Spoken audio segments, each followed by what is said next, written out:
you've got to balance that authenticity with strategic networking. I guess it's like walking a tightrope, but instead of a net under you, you've got a room full of business cards flying at you. Good visual. Yes. Yeah. So I think the key in that is being, genuine and staying intentional about it. So, like I mentioned before, you focus on building connections, asking thoughtful questions, actively listening, which I'm not always great at, but Yeah. because it's not about networking isn't about, just collecting those business cards, right? It's about relationship. So, you know, at the same time, you want to foster those relationships that can that that make sense in your goals, right? Yeah. But like Absolutely. you have to walk that fine line that I talked about because you don't want to become like a walking sales pitch. Hi there, and welcome to the HR Podcast. This is Linda Misegadis And Cyndi Manuel, and we'll be your co-hosts. After spending years working in and with HR, we thought, why not start a podcast to support the important HR community? We believe the way things have always been done isn't necessarily what's going to work in the future. So we're diving into topics that support HR and working women as they navigate the future of work. We're talking about professional growth and also how we can support each other as human beings. We can't wait to bring you insights from HR experts, thought leaders, and inspiring women who are making a real difference in their organization and communities. They'll share their journeys and tips on balancing work and life in a better way. We're excited to learn alongside you and hope you'll pick up some great takeaways from tips and tricks to worksheets that you can actually use in your daily life. So grab your favorite beverage Or lace up your walking shoes and join us for the HR Her Resources podcast. Hey, everyone. Welcome to another episode of the Her Resources podcast. I'm here back in the studio with my friend and co-host, Cyndi Manuel. How are you? I'm good. How are you? I'm good. I'm glad it's Friday. Although I was talking to someone earlier, and we were discussing because we're all old enough to know this. Remember the old Twilight show? And we were saying we wish that you could stop time. And there was that episode with the guy who had the stopwatch thing, and he could stop time, and he could just walk Oh. around and everything. And all of that was great until he broke the stopwatch. Then he was stuck, and that's how the Twilight Zone always ended, was with you wondering what happened. So, but I'm with him. I wish I could stop time sometimes, just so I could catch up with everything that's going on. Yeah, and I'm sure Brian feels the same way, right? Absolutely. Yeah, I know. I love that show as well. Me Really too. nice I dog, loved so, yeah. watching that. I mean, I was just a wee, tiny, tiny little child watching it, very, very young. But Yeah. Sure, like 2 or 3 years old at the time, right? exactly, yeah, just Mhm. very advanced. That's Very it. advanced So, for your age. There you go. no, I did Ah. love that show as well. So those are oldies but goodies for sure. So, but well, we are very excited to have a special guest in the studio with us today, Brian Myers, and I'm going to have Cyndi introduce Brian to everyone. Awesome. I am so excited to have Brian here with us. Brian is a good friend. I've known Brian for a very long time now. And he's also, you're also a partner of the Delta Principles. So very, very excited to talk to you today, Brian. We spend up to a third of our lives at work, maybe more, depends on the week, right? Um, and I think that those working relationships are so important because they increase job satisfaction and retention rates and productivity, and they reduce stress and they increase innovation and all the good things, right? So we couldn't have thought of a better person to bring on today to talk to us about this topic of relationships at work. So just to introduce everybody else to Brian, Brian is the vice president of the ERP and WFM solutions at Healthcare IT Leaders, which is a mid-sized consulting firm. And he's amazing. Just this week, actually, Brian was recognized by the organization as an honoree in their Leaders Club for 2025. So congratulations. Congratulations. That's Yeah, I'm thank you fantastic. just so going much. to embarrass the heck out of you the whole Oh, time, yeah, Brian. I guess so. So Brian offers strategic and technological expertise primarily centered around the healthcare industry, workforce management, HCM, time and attendance, forecasting, staffing, scheduling, absence management, and labor analytics.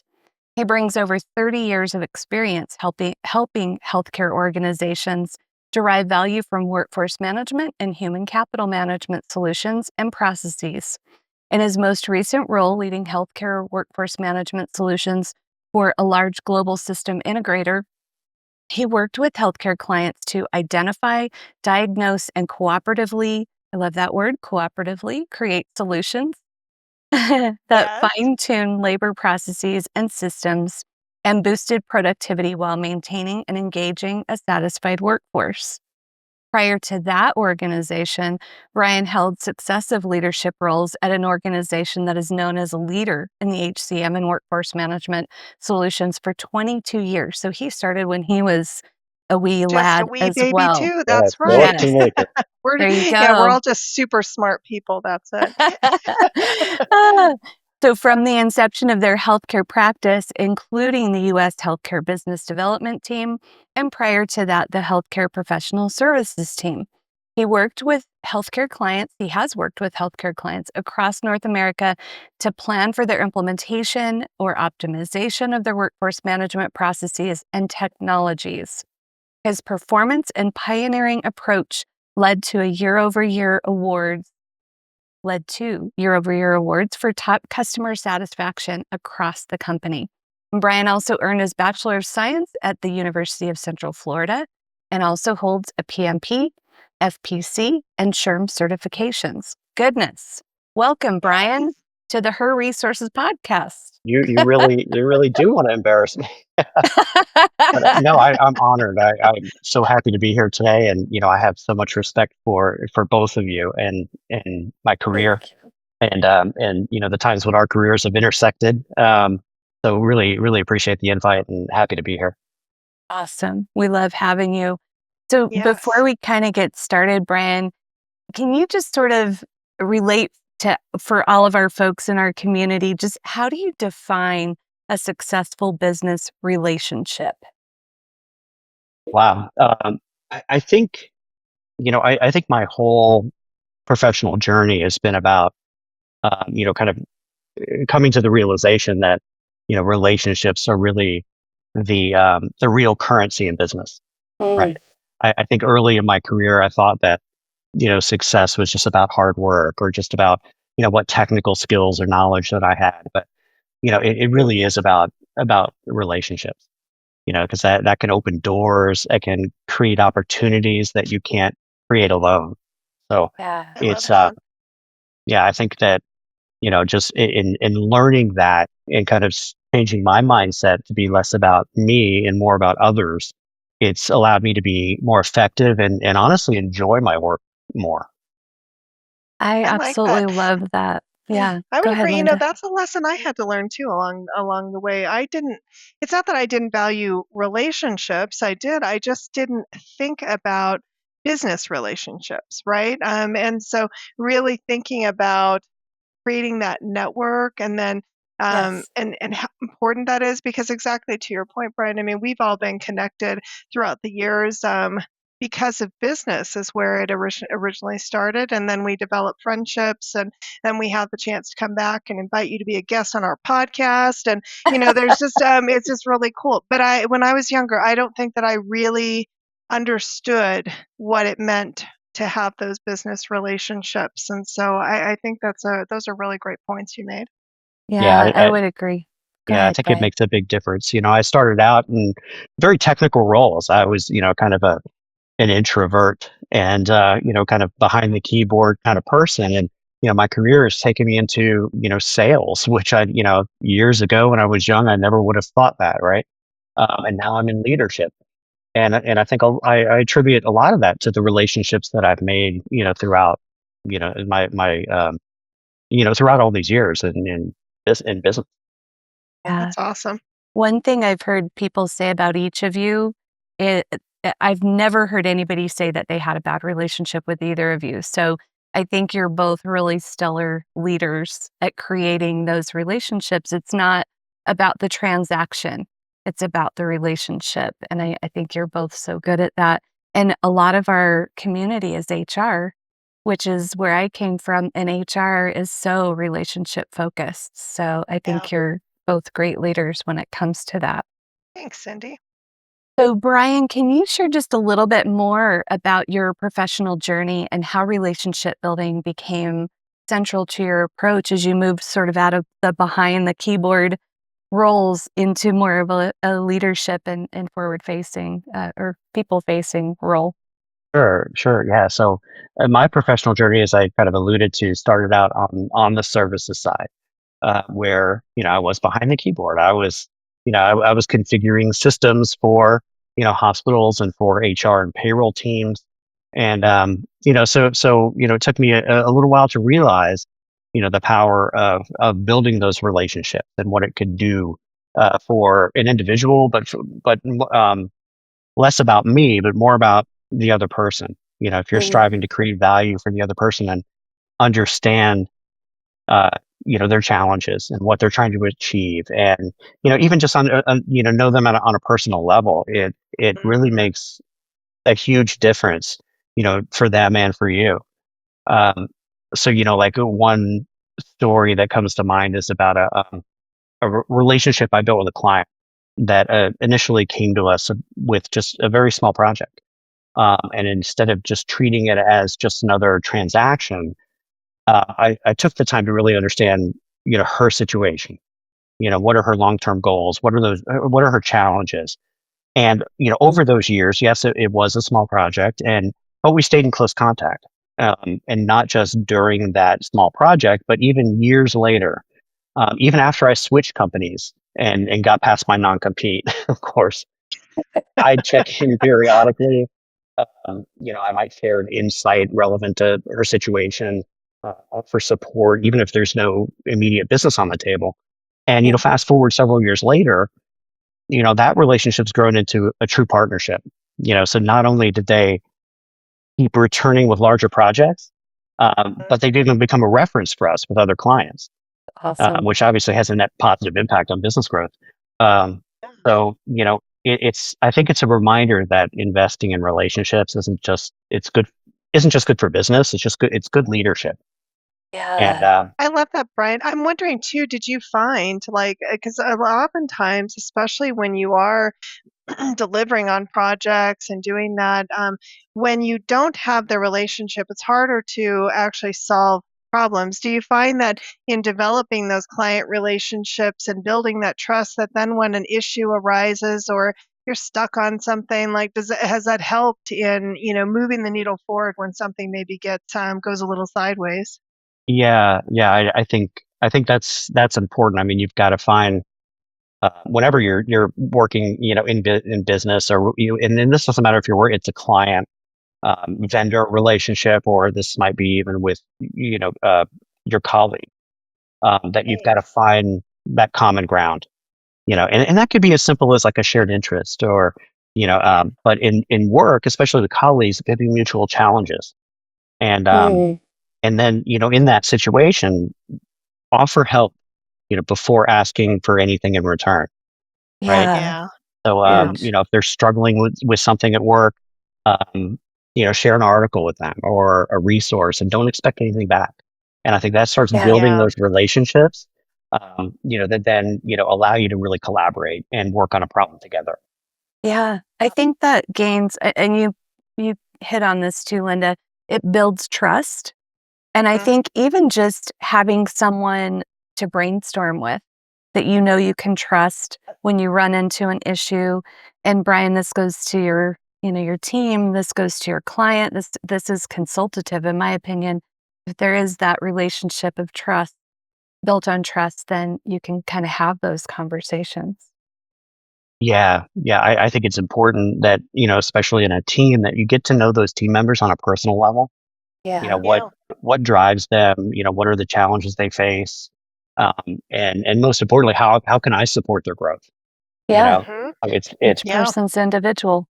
yeah, yeah, I've always been thrilled when somebody who works for me gets a promotion, even if that means they're no longer working for me. I'm happy Yeah. for them because, Yeah.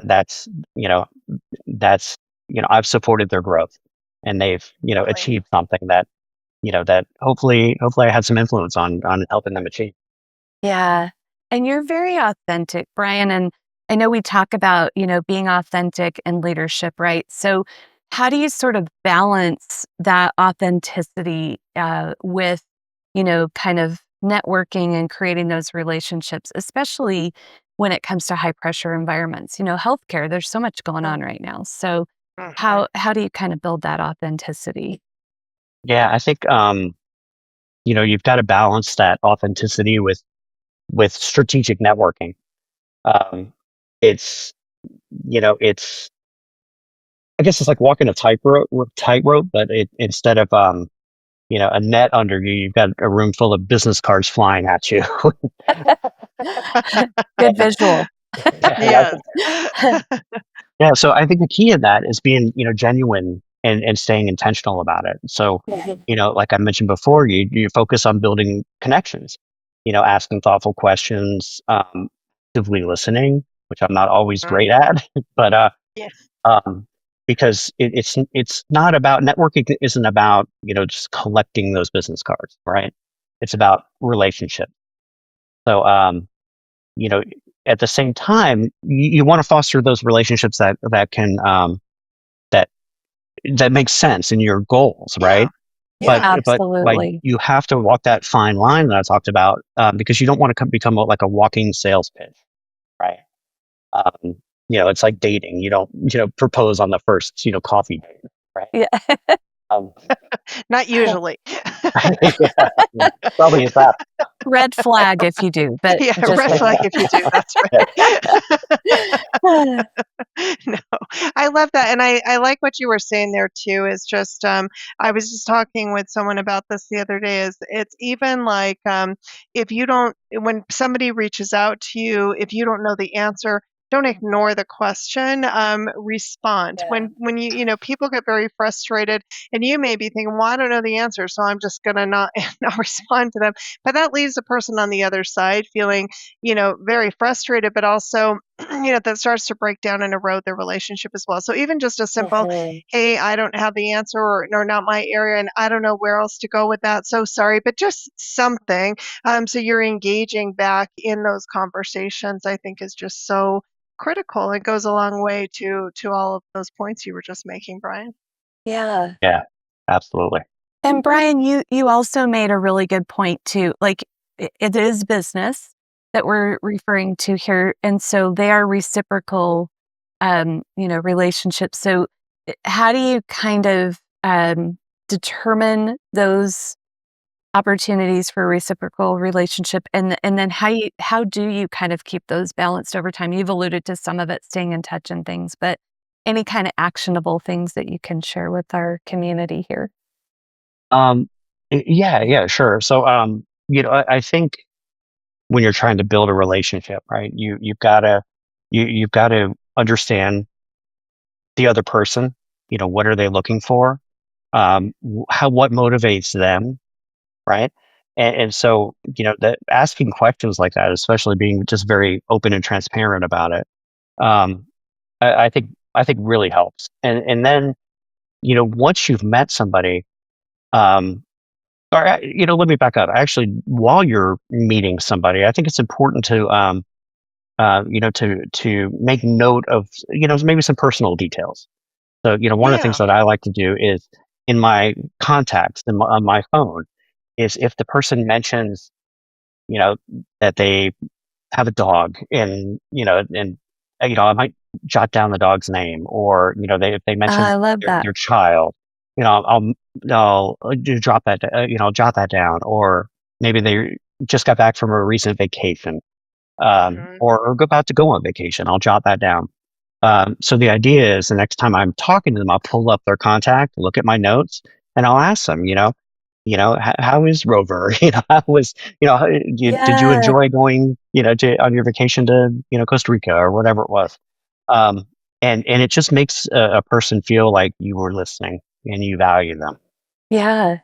I think Yeah. too, I love that idea. And I think nowadays too, especially since the pandemic, we have so many more meetings that are virtual. So I think that also layers on, some complexity to this. So I love that idea of kind of starting off with a bit of an icebreaker and the person, back to what you said before, feels heard.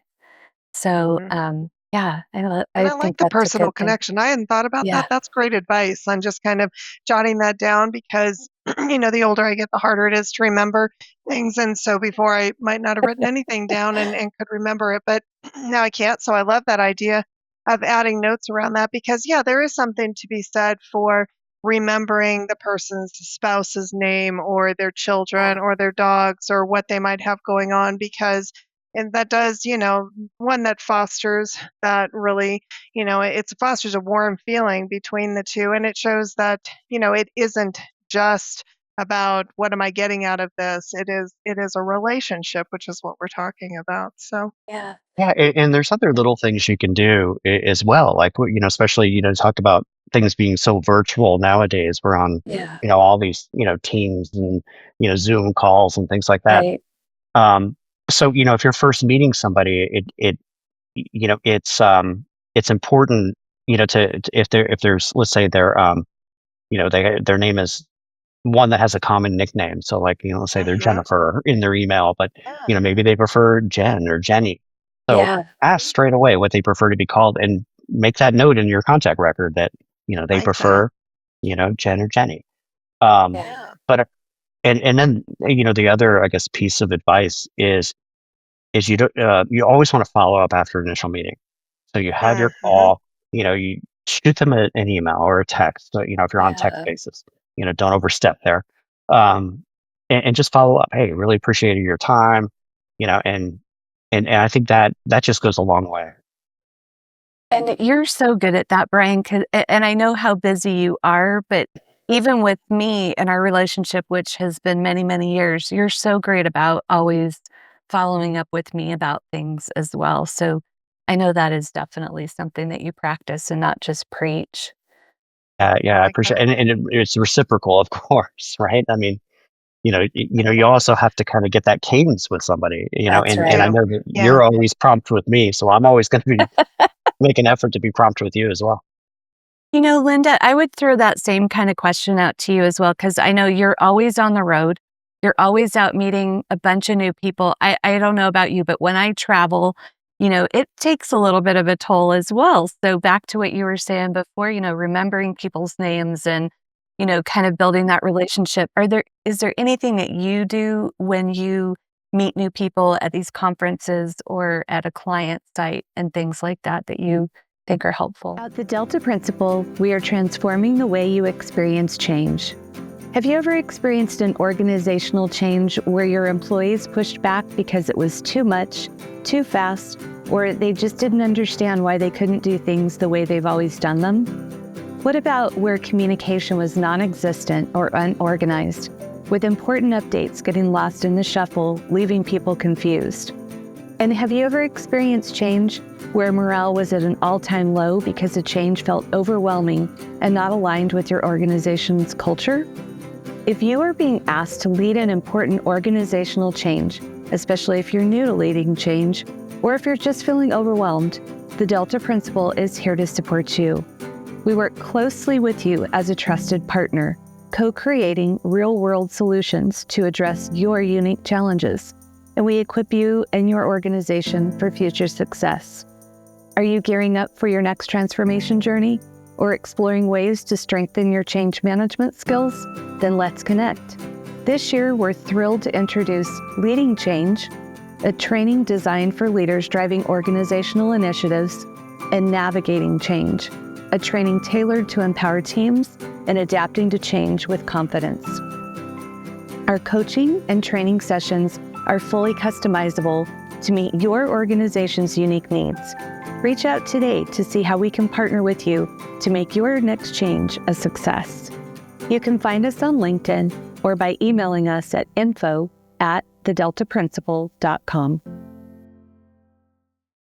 I've started following some of those practices as well. Is one, because before I used to just be all about business, right? If you didn't want to talk about government or HR and payroll and time, then I really like, what are we going to talk about? And so I started now in my initial like ways of getting to know people is, instead of asking them, jumping right into it, is to get to know them a little bit more. So that has helped me tremendously. Plus, it puts their guard down too, right? It's like when you're not just immediately Yeah.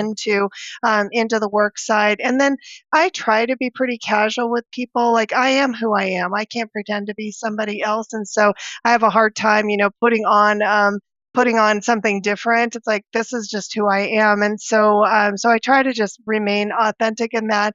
And then, to your point on the travel, what I'll do is I'll follow up immediately while I'm traveling. So I'll, if I've got to type it on my phone, or if I can get to my laptop, I try to do it right away, because otherwise, to your point, like now it's several days have gone by because I was on the road and I didn't get a chance. And it just feels like it was an afterthought if I can't get to it right away. So I'll just, it takes 2 seconds. My husband always says to me when I complain about not having time to do things, he'll say, it's not that you don't have time, it's what you use your time to do. And so it's like, if it's important to you, you'll make the time to do it. And it takes me, 20 seconds to type something out and do that. So I try to follow up right away, whenever I can. I mean, sometimes you can't, but at least, I try to do that. So. Yeah. Yeah, Yeah. it's hard to be consistent on that, but it's important. Yeah. I It totally is really agree. important. I agree. Yeah. So, kind of on the opposite side, we've been talking about relationships. Even when I was in HR, which I was in HR for many, many years, so relationships have always been really top priority in my career, as well as just personally. The difficult conversations and conflict resolution, for I don't know that anybody is ever really comfortable with that, but the part of a relationship, right? So I'd love to ask each of you kind of, how do you deal with conflict resolution and those sorts of things? And Brian, we'll start with you.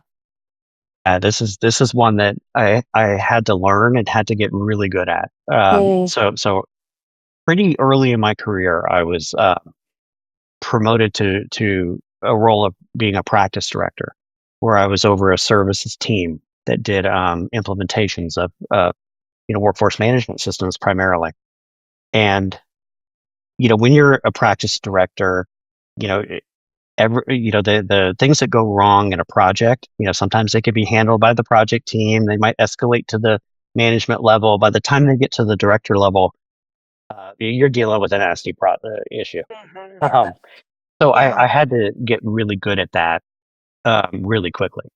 And so, I think, that gave me an opportunity to really learn how to approach difficult conversations that I value to this day. So, jumping in with both feet. So I think there's a couple of things that I learned that I'll share, being in that Yeah. role, is that, first of all, staying calm, you know, Mhm. keeping that steady tone. Um, don't take things personally, and don't ever get defensive. Uh, as somebody's talking, if the client is on the phone and they're upset, if it's a colleague that's upset, the other piece of advice I would give is let them speak fully. Mm. Let them finish until they're exhausted, right? I like that. And all you need to do during that is acknowledge their concerns. Mhm. You might paraphrase something to make sure that you understand it and that you're also demonstrating to them that you're listening. Yeah. But again, the main thing is let them talk until they're exhausted. You're not going to fix things, and you're going to come across as defensive if you talk over them or if you jump in with some type of solution, right? Oh, Let them good. talk. Um, I think the other thing is validating their feelings. So there's that, you know, trying to use constructive, like solution oriented phrasing, like let's find a way to resolve this, something like that. Or I what would it love take, that. to make this a positive? Um, at that point, when they're exhausted, when they've repeated themselves 3 times and you've heard it, and you really want to, finally get to some resolution, that's when you can really get to some actionable steps. But it's important at that point to involve your colleague or your customer, whoever you're working with, in the decision making, and let them choose the best resolution. A lot of times that starts the conversation will start out at a high, a lot of emotion from the colleague or from the customer, but by the time you get to this point, it's a it's a very professional conversation if you go Mhm. through those steps. Uh, Yeah. so I And think that those are the kind of things that I've learned to try to handle those difficult conversations like that. I think you should Uh, teach a class, Brian. Yeah, me too. That was great advice. I Yeah. can't, there's not much to add to that. I totally agree with everything that you were just saying there, Brian. And I do think that it is important to remember not to take things personal, right? Because we do have a tendency to, and that's something that I talk to my team about all the time and everything. It's like even when you're giving constructive feedback, you're not saying, oh, I think Cyndi is a horrible person. You're saying, we have a problem with this particular thing or project or task or Yeah. whatever it is. It's not a reflection on the individual as a person, and it is hard sometimes to separate that out and not think that they're attacking you directly, and recognize that they're just frustrated Yeah. about the project, the problem, whatever it is. But it is really important to remember that. So I really like that, and I love the active listening part too, because oftentimes we're listening to respond, right? And Yes. so we're not really hearing what they're saying. And sometimes all they want to do is just vent, right? All they want to do is yell at someone about it and be frustrated. And then they're like, okay, now let's get to resolving this. Yeah. But if you don't ever give them the chance to do that, then those feelings stay there and they're very raw. So, Yeah, and if they don't feel like they're heard, then you're right. Those feelings stay there. So that's Yeah. why, yeah, kind of paraphrasing things back and Yes. acknowledging the concerns Yes. helps you get to resolution faster because they're like, okay, this absolutely. person's listening to me. They get it. You know. Yeah. I agree. Cyndi, you probably dealt with that a lot too in conflict resolution in HR, right? I mean, even Uh, there, in just kind of thinking about what's being heard, and even in the role of change management, right? There's a lot of emotion that comes absolutely. into play when you're driving huge change. So, Yeah. I was just thinking as the two of you were talking, I recently led a leading change class for an organization. And one of the biggest things that comes up over and over again is how do I deal with resistance? And hmm exactly what you were both just saying, listen. And I always say you have two ears, one mouth, use them accordingly. So listen twice as much as you talk. Really give the person the opportunity because you never know. I mean, that person might have gotten a ticket on their way into work that morning and they're right. frustrated by that, which then just gets escalated by things with work. And, but I do find, I think you brought up a really good point too, Brian, and staying calm. I do hmm think a lot of times we mirror each other. So if I hmm become defensive and get escalated when all you're trying to do is just tell me what's going on, there's hmm times I have conversations with my husband and I'm like, all I need you to do is just listen. I don't even Yeah. need you to problem solve. I Yeah. just need you to listen. And he'll say, okay, I know what my role is now. Go ahead. Yeah.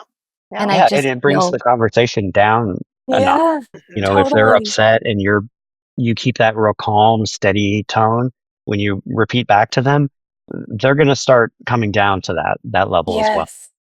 And what a Yeah. powerful relationship to create with someone when we talk about relationships, right? hmm I always say if you can, help someone who is resistant by truly listening to what their concerns are, they can come around and become your biggest champion of change. I feel like it's the same in a relationship too. Right. I Yeah. used to say, when I was in that role and we had some type of escalation that and I would tell the clients this. I said I hope when you look back at this, it's not about the escalation. It's not about what happened. Yeah. It's about how we rose to the occasion and Yeah. solved it for you. I hope Yeah. Yeah. that's what we I leave love you with. that. Mhm. And I It's so think, important. I remember dealing with that, just thinking about that, and I might get pulled in with something with a client, and they'd be, like somehow I was a miracle worker. And it wasn't any of that. It was literally I just listened to what they were saying. They just didn't feel like their voices were being heard, and that their problem was being, that understood. And so all I needed to do, honestly, was just have those conversations, truly understand what the problem was. It's not like I was working some miracle in any of that. It was just simple skills like that, right? So. You listened and you cared. Yeah, That's right. exactly. Mhm. Which sounds simple, but it doesn't mean that it's easy, right? And I think that's why the two of you have teams that really love working for you. I know we've brought multiple people on the podcast, Brian, and that used to work for Linda or work for Linda or work with Linda. And I mean, just to hear the consistency in, how much they enjoy working with her. And I know because I have worked with you before, Linda, and just how you do value being valued and being heard. So, yeah. Yeah, Someone does. absolutely. So, looking ahead, how do you see the role of relationships evolving in the business world, Brian? Good question. Yeah, yeah, it is because things are changing, right? I mean, it's we're seeing the emergence of AI and agentic AI, and so I think it's I'd like to see relationships in business. I like to think that they're going to be um, still more human centric, but tech enhanced, right? I like I that. think like on one hand, technology like AI or even virtual reality is going to make connecting with people a little easier and maybe even more efficient. Um, but like there could be networking events. I mean, I had this at um, my last company I worked with, where your avatar is shaking hands, while you're just sipping coffee at home. Oh, cool. Um, you know, but and that's the true story. But on the other hand, there's I think that growing emphasis on authenticity. People genuinely crave connections over just transactions and Yeah. transactional exchanges. So I think the key is going to be balancing those two worlds. Leveraging tools to help us expand our network, to help us keep in touch, but we can't lose that the personal touch, the heartfelt part of it, right? Yeah. Yeah, Yeah. yeah, Love I that. agree. Linda, anything to add to that as well as you're looking ahead? Yeah, I think, Brian hit the nail on the head. My biggest concern is around the AI aspect of it because, it will become too easy to just tell my AI tool to send Cyndi a follow-up email thanking her for our meeting, and it's going to read exactly like my AI tool sent you that, and it's gonna depersonalize everything to a level where we kind of saw that. Like I was hated when they first put those kiosks in the fast food restaurants where you had to Yeah. go in and tap those stupid things, to place your order. And I like talking to someone and doing that sort of stuff, and there was that interaction, and so I do think it is important to maintain that human connection, and that is my biggest concern. Is just that how much of it will just become agentic AI is responding and doing everything for me. And sure, over time it learns. Maybe it takes on a little bit of my personality or however it's supposed to work, but it's not going to be me. It's not going to be that genuine response coming from me, nor will it have Yeah. had the experience that I had with you to be able to incorporate into that response, So, Yeah. And people are becoming more savvy when it comes to AI. When I yes, they read are. things, sometimes I'm like, that Hmm. sounds like, and maybe it's not, but I think people are just have that heightened awareness Yeah, about that I think you're right. authenticity. Absolutely. Yeah, Yeah. so Yeah, true. definitely. It's more and more used, Yeah. across the business world. Yep. Yeah. Absolutely. So, Brian, if there's anything that our listeners could take away, one insight or anything that you'd like to kind of leave us with, what would that be? I think that relationships, they're not built overnight, and I like to think about them like plants, right? Hmm. They need sunlight, they need water, maybe they need to be talked to really nicely. Um, Yeah. but a relationship is similar to that, right? As soon as they don't get the right amount of sunlight or the right amount of water, they start to wither, right? Yeah. And and so it's about keeping those touch points alive, right?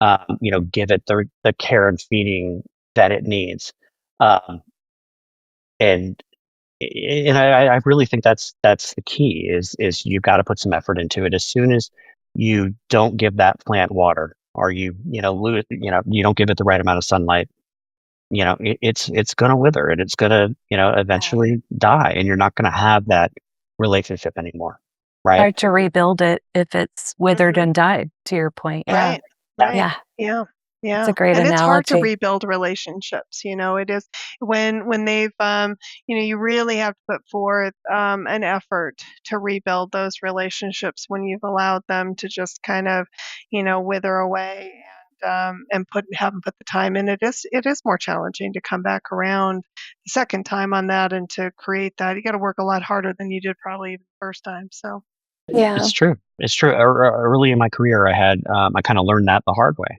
Where I had Mm. a great connection with a client, and I got focused on delivering results and stopped checking in regularly. And by the time I reached out again, I found that the relationship had cooled, and they had taken their next piece of business elsewhere.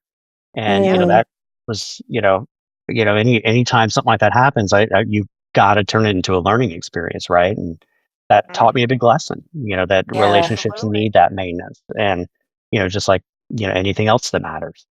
So quick Yeah, check for in, or sure. a thoughtful email, or one of the other things I didn't mention before is remembering birthdays. When I learn Yes. someone's That's a good birthday, one. I Mhm, add it to their contact record. So then every year I'm Such a reminded, great and I can idea. send a quick text, happy Yeah. birthday, and you remembered, you know. Yeah.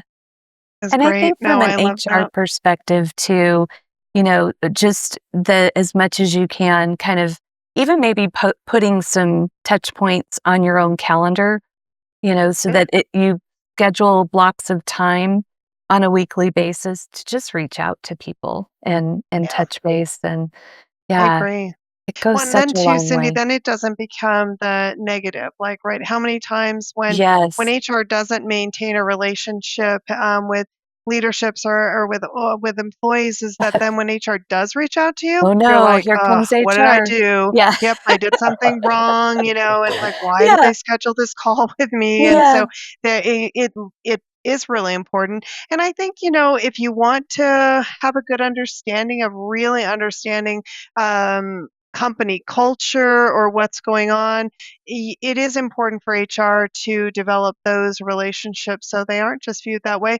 And then Yes. equally with leadership, that happens all the time too, where, if you don't have a really good relationship with leaders or leaders aren't, leading down and coming, to down to the level to have conversations, they don't really have a good understanding. And pulse surveys Mm, and all that stuff can only do so much. It really that's right. has to do with the hey Brian, I just want to talk to you and you're willing to have that conversation with me. I'm not Yeah. thinking, oh, it's Brian the VP and he's too busy to have that conversation with me. So Yeah. Absolutely. yeah. Yeah, no, really great stuff for sure. This has Well, been so wonderful talking with yeah. you, Brian. I Yeah. mean, such great little nuggets of advice. And I love those little tips. I mean, I hope anybody out there who's in sales that is listening to Brian takes heed to some of his advice, because I hear that all the time from customers. Their frustration is like, well, I never hear from my sales guy till he wants to sell me something else. And so just those little things like sending a birthday notice or remembering little things, so key in those long-term relationships that are, they're critical in sales for sure. So Yeah, they So absolutely are, and smart. it's easy, and it's tech enabled as well. that's right, exactly. Well, thanks again for coming on the show with us. Yeah. If Yeah, I've people really enjoyed it. Thank you so much for having me. if people wanted to reach out to you, Brian, how would they get in touch with you? The best way to connect with me is, or to follow anything I'm doing is through LinkedIn. Perfect. That's where I share any updates or insights, or engage with others in the industry. So just search my name, follow me, or even better We'll yet, put your send link. me a note. So we Yeah, can start I a love it. meaningful conversation. Yeah. That's right. Let him know when Develop your a birthday relationship. is and what your dog's name No, is. That's right. What your dog's name is. That's Yeah. right. Yep, exactly. No, I love Awesome. that. No, this Thank you has been a so great much. episode. Yeah. Yeah, thank you. Thank you both. And You thanks too, to all of our Glenda. listeners out there. We hope that, again, that you enjoyed the episode as much as we did. And we hope to see you back next time on the Her Resources podcast. Thanks so much for joining us for this episode of the HR Her Resources podcast. We're so happy to have you with us on this journey. Music and production by Logan Misegadis of LJM Productions. We'd also like to thank our intern, Lauren Banas, for creating our logo and supporting our social media postings. If you'd like to connect with Logan or Lauren, you can find their information in the show notes. If you found value in our discussion and think someone else might as well, please follow, subscribe to our LinkedIn, and share with a friend. Until our next episode, please take care and continue to support one another.